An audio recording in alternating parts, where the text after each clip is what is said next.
Apakah kamu menghormati Tuhan dalam caramu memperlakukan sesamamu dan merayakan hari Tuhan? Ini adalah pertanyaan renungan kita untuk hari ini.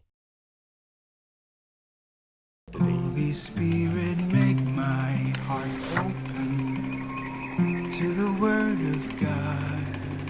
Make my heart open to goodness.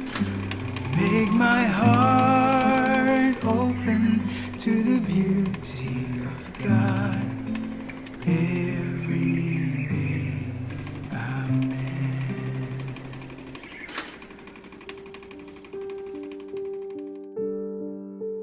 Santa Eleutherius adalah seorang kepala biara Santo Markus di Italia abad ke-6. Ia dikenal karena kesederhanaannya, pertobatan dan karunia keajaiban, termasuk membangkitkan orang mati dan menyembuhkan anak yang kerasukan. Ada satu cerita yang penting tentang seorang anak yang diyakini dirasuki oleh roh jahat.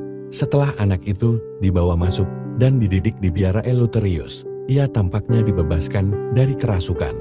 Suatu hari Eleutherius berkata, "Karena anak itu sekarang bersama hamba Tuhan, iblis tidak bisa menyentuhnya." Sayangnya komentar ini tampak sombong, seolah mengundang kedatangan sang iblis, dan anak itu kembali tersiksa.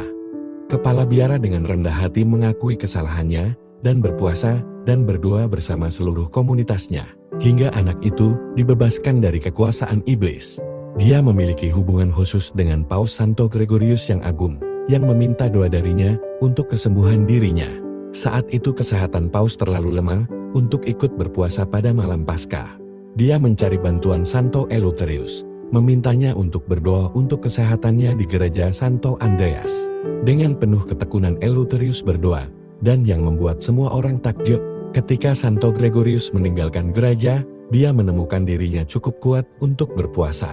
Setelah mengundurkan diri, dia meninggal di biara Santo Andreas di Roma sekitar tahun 585.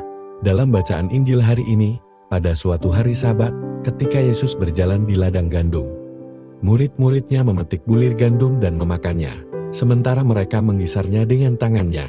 Tetapi beberapa orang Farisi berkata, "Mengapa kamu berbuat sesuatu yang tidak diperbolehkan pada hari Sabat?" Lalu Yesus menjawab mereka, "Tidakkah kamu baca apa yang dilakukan oleh Daud ketika ia dan mereka yang mengikutinya lapar?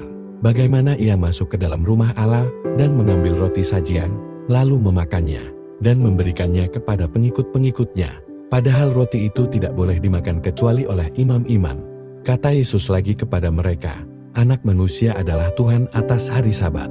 Dalam Lukas 6 ayat 1-5, Yesus menunjukkan bahwa kebutuhan manusia dan belas kasih lebih diutamakan daripada interpretasi kaku para orang Farisi terhadap ritual Sabat yang telah menjadi beban bagi banyak orang.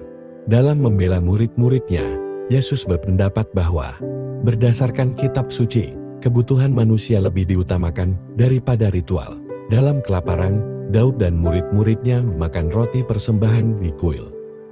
Yesus mengajarkan bahwa hari Sabat ditetapkan sebagai waktu istirahat dan pemulihan bagi manusia, bukan untuk menjadi atau beban tambahan. Hari Sabat adalah hari untuk menghormati Tuhan melalui tindakan belas kasih dan kasih sayang. Dengan menyatakan bahwa anak manusia adalah Tuhan atas hari Sabat, Yesus menegaskan otoritas ilahinya untuk menentukan arti sebenarnya dan penerapan hukum Sabat. Pernyataan ini juga menegaskan dasar ajarannya untuk kita orang percaya. Pasal ini adalah pengingat bagi kita umat Katolik, agar menghindari terlalu fokus pada aturan dan regulasi dengan mengorbankan belas kasih yang tulus dan kepedulian terhadap orang lain. Kita dipanggil untuk memprioritaskan tindakan belas kasih yang menunjukkan kasih Tuhan dan pengampunan untuk kita dan untuk saudara-saudari kita. Apakah kamu menghormati Tuhan dalam caramu memperlakukan sesamamu dan merayakan hari Tuhan? Marilah kita berdoa. Dalam nama Bapa dan Putra dan Roh Kudus. Amin. Tuhan, semoga kami menghormati-Mu dalam pekerjaan kami dan dalam istirahat kami, dan perlakukan sesama kami dengan hormat dan baik setiap saat. Jagalah kami agar selalu bebas dari rasa intoleran, agar kami dapat selalu mencari kebaikan sama kami setiap saat. Yesus Raja Kerahiman, Engkaulah andalan kami. Amin. Dalam nama Bapa dan Putra dan Roh Kudus. Amin. Tuhan memberkati keluarga Anda. Tuhan memberkati iman Katolik kita dan Couples for Christ.